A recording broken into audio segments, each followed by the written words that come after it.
BJP কি একটা সংকল্পপত্র প্রকাশ করেছিল, আপনারা দেখেছেন সংকল্পপত্রের পয়েন্টগুলো দেখেছেন, এগুলো কিন্তু উপর থেকে উড়ে আসেনি। এর জন্য আমরা গ্রাউন্ড লেভেলে কাজ করেছিলাম, আমাদেরকে পাঠানো হয়েছিল বিভিন্ন জেলায়, সেখানকার লোকাল ইস্যু তুলে আনা হয়েছিল এবং তার উপর বেস করে এই সংকল্পপত্র তৈরি করা হয়েছিল। প্রত্যেকটা বিধানসভার ক্ষেত্রেও সেপারেট প্রমিস ছিল, সেপারেট সংকল্পপত্র ছিল এবং সেগুলো নিয়ে কাজ অলরেডি শুরু হয়েছে। আমাদেরকেও নির্দেশ দেওয়া হয়েছে যাতে আমরা কাজ চালু করে দিই, আমরা কাজ যাতে করি এবং আমরা সেটাই করছি। মানুষের কথা শোনা হচ্ছে, যেখানে যে জায়গায় যে বিধায়ক কার্যালয়গুলো এগুলো হবে, সেগুলো সবই বিধায়ক কার্যালয় হবে না, জনতার কার্যালয় হবে। আমরা জনতার সেবক হিসাবে এসেছি। মাননীয় মুখ্যমন্ত্রী মহাশয় শুভেন্দু অধিকারী তিনিও তাই করছেন এবং মানুষের কথাগুলো বারবার শুনছেন, সেই জন্যই একের পর এক কাজগুলো হচ্ছে। একদম তরুণজ্যোতি সংকল্পপত্রের কথা বলছিলেন এবং সেই সংকল্পপত্রে যা যা রয়েছে মুখ্যমন্ত্রী শুভেন্দু অধিকারী তিনি স্পষ্ট করে বলেছিলেন একদম সময় মতো সেই সংকল্পপত্রের সমস্ত প্রতিশ্রুতি পূরণ করা হবে। আমি একটু শুভময়দার কাছে যাব। শুভময়দা, এই যে মানুষের বিশ্বাস, মানুষের উচ্ছ্বাস, আজকে এই শান্তিকুঞ্জের সামনে সেই ভরসার জায়গাটা মানুষ বিশ্বাস করছে যে প্রকৃত অর্থে পরিবর্তন আনবে এই বিজেপির সরকার। প্রথমেই তরুণজ্যোতিকে প্রচুর আন্তরিক শুভেচ্ছা এবং নতুন যে সরকার এলো তাদেরকেও একেবারে আমরা খোলা মনে শুভেচ্ছা জানাচ্ছি।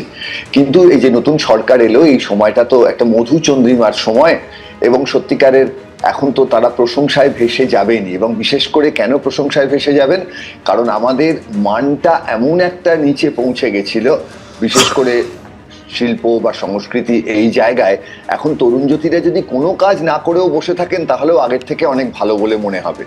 কারণ পশ্চিমবঙ্গ বিভিন্ন সূচকে, বিভিন্ন নিরিখে এবং একেবারে আমাদের যে আমরা বারবার আগের সরকার যখন ক্ষমতায় ছিল তখন যে কথাগুলো তাদের বিরুদ্ধে বলতে পেরেছি, তার মধ্যে একটা মূলত হলো শিক্ষা সংস্কৃতিকে একেবারে শেষ জায়গায় পৌঁছে দেওয়া। বিশেষ করে মুখ্যমন্ত্রীর নিজের লেখা কবিতা, গান ইত্যাদি নিয়ে বাঙালির সংস্কৃতিকে একদম গুলিয়ে দেওয়া হয়েছে। এবং আপনারা নিশ্চয়ই একটা মিম লক্ষ্য করেছেন যে শুভেন্দু বাবুকে রবীন্দ্রনাথ বলছেন যে আর কবিতা বেশি না লিখতে। কিন্তু সেই জায়গা থেকে দাঁড়িয়ে আমাদের কিন্তু মূল যে প্রশ্নটা আসছে, যেটা তরুণজ্যোতি নিশ্চয়ই উত্তর দেবে, আমার ধারণা সে উত্তেজিত হবে না, যে শুভেন্দু অধিকারী তার প্রচারের সময় সংখ্যালঘুদের সম্পর্কে যে মন্তব্যগুলো করেছিলেন, আজকে তিনি সকলের মুখ্যমন্ত্রী, তিনি সিপিএম এর মুখ্যমন্ত্রী, তৃণমূলের মুখ্যমন্ত্রী, কংগ্রেসের মুখ্যমন্ত্রী, অবশ্যই বিজেপির মুখ্যমন্ত্রী।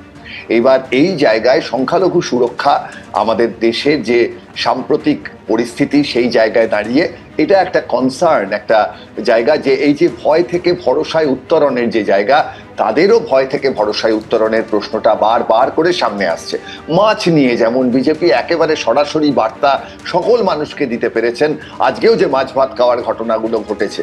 কিন্তু আমাদের যে মূল দায়িত্বটা থাকবে তরুণজ্যোতিদের সামনে, সেটা হচ্ছে তরুণজ্যোতিরা আমাদের সমালোচনা কত তাড়াতাড়ি করতে দিচ্ছেন, কতটা স্পেস দিচ্ছেন, অর্থাৎ আমাদের ভয় না পেয়ে একটা রাষ্ট্র ব্যবস্থার বিরুদ্ধে যে বক্তব্যের জায়গা কতটা বলতে দিচ্ছেন।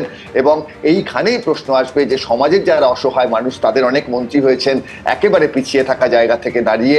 এবং সেটাই তো আমরা চাই, একটা গণতন্ত্রে শুধুমাত্র মুখার্জি, ব্যানার্জি এরাই কেন আমাদের রাজ্য শাসন করবে, যেটা বহু বছর ধরে আমরা দেখে এসেছি উচ্চবর্ণের হিন্দুরা আমাদের রাজ্য শাসন করে এসছে। সেই জায়গায় তো তরুণজ্যোতিরা সত্যিই বিভিন্ন জায়গা থেকে মানুষকে সামনে আনছেন। এর প্রমাণ সাঁওতালি ভাষায় শপথ গ্রহণ হয়েছে। এই যে কথাগুলো, সুমনের গানে যে কথাগুলো ছিল, সেই কথাগুলো তো তৃণমূল রাজত্বে ইমপ্লিমেন্টেড হয়নি। নিম্নবিত্ত মানুষ বিপদে ছিলেন, হ্যাঁ লক্ষ্মীর ভান্ডার ছিল, তাদের কাছে টাকা পৌঁছে গেছিল, কিন্তু সার্বিক উন্নয়নের কথা আসেনি। সার্বিক উন্নয়নের কথা আসেনি আদিবাসীদের। কিন্তু একই সঙ্গে সংখ্যালঘুদের প্রশ্ন নিয়ে কিন্তু আমরা বারবার বিজেপির সামনে যাব। এই মধুচন্দ্রিমার দিনগুলো শেষ হলে আরও হয়তো আমরা জোর গলায় বলার চেষ্টা করবো এবং আমরা অবশ্যই লক্ষ্য রাখবো যে বিজেপি সরকার সমস্ত মানুষকে নিয়ে কিভাবে পশ্চিমবঙ্গকে উন্নয়নের পথে নিয়ে যায়। এবং গুগলের কথা যেটা বিশেষ করে তরুণজ্যোতি বললেন, এটা সবচেয়ে গুরুত্বপূর্ণ। পশ্চিমবঙ্গে যে প্রচুর সফটওয়্যার ইঞ্জিনিয়ার, আমাদের ভালো ইঞ্জিনিয়াররা তৈরি হচ্ছে, তাদের জন্য যেভাবে সেমিকন্ডাক্টর শিল্প নিয়ে সম্পূর্ণ ভুল তথ্য দেওয়া হয়েছিল আগের রাজ্য সরকারের আমলে, যে আমাদের সল্ট লেকে নাকি সেমিকন্ডাক্টরের ফ্যাব্রিকেশন ল্যাব হবে, এবং বছরের পর বছর যে শিল্প পরিস্থিতি নিয়ে আলোচনা হয়েছে, কোটি কোটি কোটি কোটি টাকার বিনিয়োগ, যার কিচ্ছু ছিল না। আজকে এই জায়গায় আমার ধারণা বিজেপি যদি একটা সঠিক দিশা দেখাতে পারে, অ্যাডভাইজার হয়েছেন সুব্রত গুপ্ত মহাশয়, তিনিও আইআইটির ইঞ্জিনিয়ার, ফলে একটা নতুন দিনের স্বপ্ন আমরা দেখছি। কিন্তু নতুন দিনের স্বপ্ন দেখা মানে এই নয় যে সমালোচনা না করা। আমরা আশা করি তরুণজ্যোতিরা আমাদের কথা বলার সুযোগ দেবে আগামী। এবিপি আনন্দ, এগিয়ে থাকে, এগিয়ে রাখে।